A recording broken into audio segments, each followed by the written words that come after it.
अगर यही किसी पंडे पुजारी की नज़र पड़ गई होती तो वो कहता कि देखिए इस पत्थर में से भगवान पेड़ के रूप में उभरे हैं, और हो सकता था इसको सूंड बता दे क्योंकि ये ऐसे करके है, ये सूंड की शेप में है ना। क्यों कौन सा पेड़ भाई है? साहब, ये सूंड की शेप में है ना पेड़, है ऐसे करके सूंड की शेप में पेड़ है।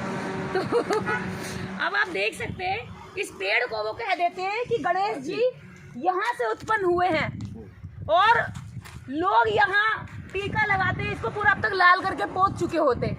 यहाँ पर कोई पन्नी बांधता, धागा बांधता, चुन्नी बांधता और मन्नतें मांगकर वो इस पत्थर का और इस पेड़ का बखूबी बहुत अच्छे बिजनेस के लिए इस्तेमाल कर लेते। ये है आपकी मानसिक गुलामी का सबसे तगड़ा बिजनेस। अगर मैं आज पाखंडी होती तो मैं यहाँ पूजा कर रही होती, मेरे माथे पे एक चुन्नी होती, लाल रंग का कपड़ा बंधा होता, और यहाँ मोटा टीका लगा करके और यहाँ बैठ जाती और कहती जय भवानी, देखिए भगवान स्वयं प्रकट हुए हैं कलयुग में, और जिन्होंने पेड़ यानी कि जीवित पेड़ में सूंड का अवतार लिया है, और ये सूंड बता करके यहाँ लोग अपने बच्चों से छुआते और आशीर्वाद लेकर जाते। ना पेड़ समझता बिजनेस क्या है, ना पत्थर समझता बिजनेस क्या है, लेकिन लोग जो आते वो समझते कि ये आस्था है, और जो करता होता यहाँ बैठ करके उनके लिए वाम स्वाहा फट ओम स्वाहा फट, वो जानता है कि बिजनेस क्या होता है।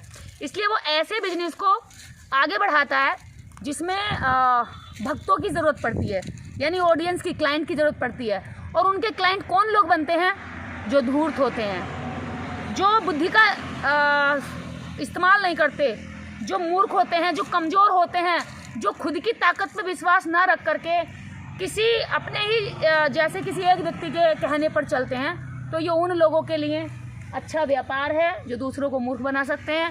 ये उन लोगों के लिए अच्छा आस्था का केंद्र है जो शिक्षा पर भरोसा नहीं रखते, अपने ब्रेन पर भरोसा नहीं रखते, जो अपने कार्यों पर भरोसा नहीं रखते, जो अपने आत्मविश्वास पर भरोसा नहीं रखते, किसी दैवीय शक्ति पर भरोसा रखते हैं। तो यही बात मैं आप लोगों को यहाँ से संदेश देना चाहती थी कि देश के अंदर बहुत आडंबर है, बेहद पाखंड है, और पाखंडियों का बोलबाला भी है। लेकिन ऐसी परिस्थिति में भी लोग कहते हैं कि आपको डर नहीं लगता, आप ये जगह जगह जाकर के रहस्य खोलती हैं और बेमतलब की दुश्मनी मोल लेती हैं। तो तब मुझे लगता है कि अंधेरा भले ही कितना हो, लेकिन जुगनू कभी अपनी टिमटिमाती रोशनी के लिए ये कोशिश नहीं करते कि मैं क्यों टिमटिमाना छोड़ूं, मैं क्यों अपनी रोशनी को सोचूं कि मैं ना जलूं। अंधेरे का काम है अंधेरा बनाए रखना, और रोशनी का काम है उस अंधेरे को चैलेंज देना। तो भले ही हमारी बात, हमारी आवाज़ आप लोगों के लिए जुगनू बराबर रोशनी हो, लेकिन हम उस घोर अंधेरे और अंधकार में अपनी जुगनू बराबर रोशनी को भी कम नहीं मानते। अगर हमारी मेहनत करने से, हमारी बात कहने से एक व्यक्ति पर भी असर पड़ता है और वो सोचता है और इन प्रश्नों का सवाल जवाब ढूंढता है, तो मुझे लगता है कि हमारी मेहनत सफल है। आरोप भी लगते हैं तो मुझे लगता है कि उन आरोपों की परवाह नहीं करनी चाहिए, हम अपनी जिम्मेदारी निभाएं। घर का मुखिया जब सबके लिए न्याय की बात करता तो कई बार आरोप भी लग जाते हैं, लेकिन फिर भी वो अपने सारे बच्चों के लिए काम करता है, सबके लिए करुणा रखता है, सबके लिए प्यार करता है, सबके बराबरी, सबके अधिकारों की बात करता है। तो हमें आरोपों से नहीं डरना चाहिए। मुझे लगता है इन पत्थरों का एक बड़ा संदेश ये है कि ये जहाँ होते हैं वहाँ खड़े रहते हैं, एकदम अपने वचनबद्ध होकर के। ये हवाओं से भी नहीं डिगमगाते, तूफ़ानों पे भी, बारिश धूप सब कुछ पड़ता है, अपनी उसी परिस्थिति में खड़े रहते हैं। तो हमारा जो हौसला है, मुझे लगता है ऐसी चट्टान की तरह होना चाहिए। हमारा हौसला और हमारी ज़िद, यानी अच्छा काम करने की जो ज़िद है, जो हमारा हौसला है, वो इन चट्टानों की तरह होना चाहिए, और हमारा स्वभाव इन पेड़ों की तरह होना चाहिए। आज इन पेड़ों पर पतझड़ है, इनमें एक तरह से आप देखेंगे हरियाली नहीं है, पत्ते नहीं है, लेकिन इनमें निराशा नहीं है। फिर भी इन्हें पता है कि कुछ समय बाद हमें हरे पत्ते निकलेंगे, कंपोल निकलेंगी, इनकी कोंपलें निकलनी शुरू हो गई हैं। अगर पतझड़ आता है तो ये निराश नहीं होते, नए पत्तों को लाने की तैयारी करते हैं। तो मुझे लगता है हमारा स्वभाव पेड़ों की तरह होना चाहिए, हमारी जिद, हमारा हौसला पत्थरों की तरह होना चाहिए, एकदम चट्टान की तरह। तो यही ऐसा संदेश है साथियों, मेरे भारत के देशवासियों। मैं इस देश के एक जागरूक नागरिक होने के नाते भारतीय संविधान का आर्टिकल 51H के तहत अपनी ये बात आपको प्रेषित कर रही हूँ। मुझे संविधान अधिकार देता है और मैं समझती हूँ आप भी अपने अधिकारों का सही और कर्तव्यों का सही निर्वहन करेंगे। इसीलिए जो मैं कर रही हूँ आप भी इसको ट्राई कर सकते हैं, अच्छे इंसान बन सकते हैं। गोरेगांव से ना अपना कोहमारा रोड पे नागपुर जाते हैं, नागपुर जाते हैं। हम लोग नागपुर जा रहे हैं। क्या क्या दिखाने जा रहे हैं? ये अपना जो बड़ी सी चट्टान है ये, हाँ है ना, इसमें से न झाड़ जो है चट्टान फाड़ के निकला है। अरे कभी कहते थे कि सीना फाड़ के राम निकले थे, यहाँ देखो ना, एक चट्टान पेड़ फाड़ के चट्टान पेड़ फाड़ के निकला है। तो इनको इसको क्या कहेंगे? तो क्या कहेंगे, ये ये देखिए। अरे वाह, इसकी जड़ में से भी एक पेड़ नीचे दिखा रहा है। यार अलग पेड़ है ये है। वाह, साथे दिखाते हैं। ये यहाँ से वो ऊपर को चला गया निकल के। तो ये चट्टान पहले से फटी हुई नहीं थी, नहीं नहीं ये नहीं, पहले पूरा गोल था। पूरा गोल था पहले। ओहो, तो ऐसे ही लग रहा है जैसे कि ये एकदम मशीन से या किसी ने काट के बनाया है। काट। इतना अच्छा शेप में काटा है। देख जरा दूसरे रास्ते से भी घुमाओ, यहाँ से भी दिखाओ, भी पूरा राउंड करो, थोड़ा पीछे से दिखाओ, इसकी लेंथ आई। तो मैं आपको एक अजूबा दिखा रही हूँ।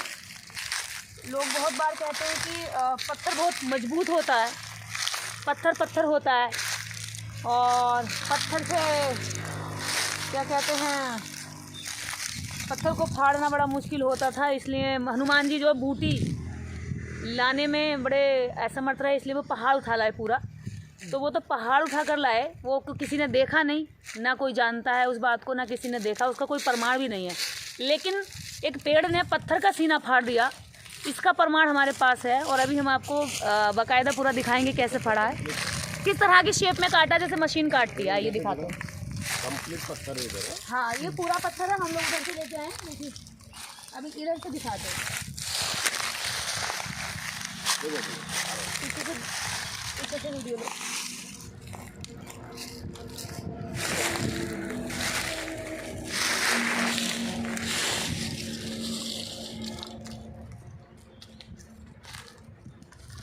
ये है, देखिए ये पूरी चट्टान थी जिसमें से एक पेड़ चट्टान को चीरते हुए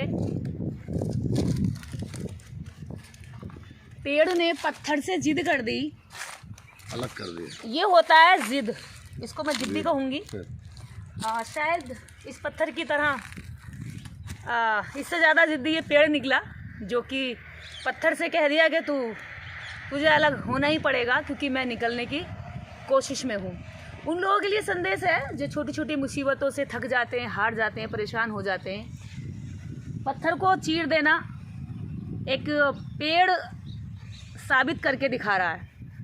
ये इतना ज़िद्दी निकला कि पत्थर को आपस में दो होना पड़ा।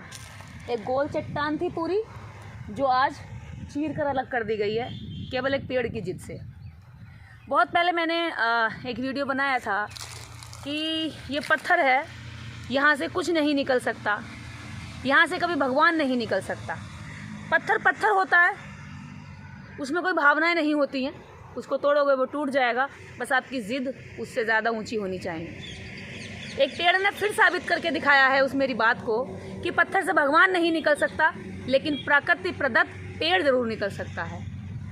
और उस पेड़ का ये जीता जागता सबूत है, ये पूरी दुनिया के लिए एक संदेश है कि पत्थरों में सर मत पटको और पत्थरों से कुछ निकलने वाला नहीं है। यानी कि जिसकी उम्मीद में हम रहते हैं, भगवान की, ईश्वर की। अगर पत्थर से भी कुछ निकल सकता है तो वो भी धरती में संजोया हुआ कोई बीज। ये बीज जाने कब किस समय मिट्टी ने अपनी गोद में समा लिया होगा, और उस बीज को मिट्टी अपने अंदर सुरक्षित रखे हुई थी जाने कब से। और एक दिन उस बीज ने जिद कर दी कि बस अब मैं इससे बाहर निकलकर बाहर की दुनिया देखूंगा। जाने उस पर पानी पड़ा होगा, उसके अंदर अंकुर फूटे होंगे, उन अंकुरों ने कैसे इसमें सांस ली होगी, कैसे ऑक्सीजन ली होगी, कैसे उसे धूप मिली होगी। छोटा सा अंकुर एक बड़ा जिद्दी पेड़ बनकर बाहर निकला तो पत्थर की चट्टान को भी रास्ता देना पड़ा। ऐसा ही जुनून कुछ अम्बेडकरवादियों में होता है, जो आडंबर, पाखंड, अंधविश्वास की चट्टानों को चीरते हुए मानवतावादी और विज्ञानवादी सोच को आगे बढ़ाने का काम करते हैं। तो मैं ऐसे लोगों से कहना चाहूँगी जो छोटी छोटी चीज़ों से हिम्मत हार जाते हैं, कमज़ोर पड़ जाते हैं, निराश हो जाते हैं, परेशान हो जाते हैं और कहते हैं कि हमारे बस की नहीं है, ये हम नहीं कर पाएंगे। लेकिन उन्हें ये एग्ज़ाम्पल बहुत फिट बैठता है कि उन्हें देखना चाहिए कि जिद ऊंची है। और तो इस पे अभी तक किसी पुजारी पंडा की नजर नहीं पड़ी है? हाँ, अब एक चीज़ और है जो हम ही यहाँ कहने जा रहे हैं। चमत्कार हो जाना चाहिए था। ये आपने सही कहा, बिल्कुल वाजिब प्रश्न उठाया है। ये चट्टान से जब पेड़ निकला है तो मैं वैज्ञानिक दृष्टिकोण वाली इंसान हूँ, इसलिए मैं आपसे इस पेड़ की जिद बता रही हूँ, पत्थर का और पेड़ का, प्रकृति का महत्व बता रही हूँ।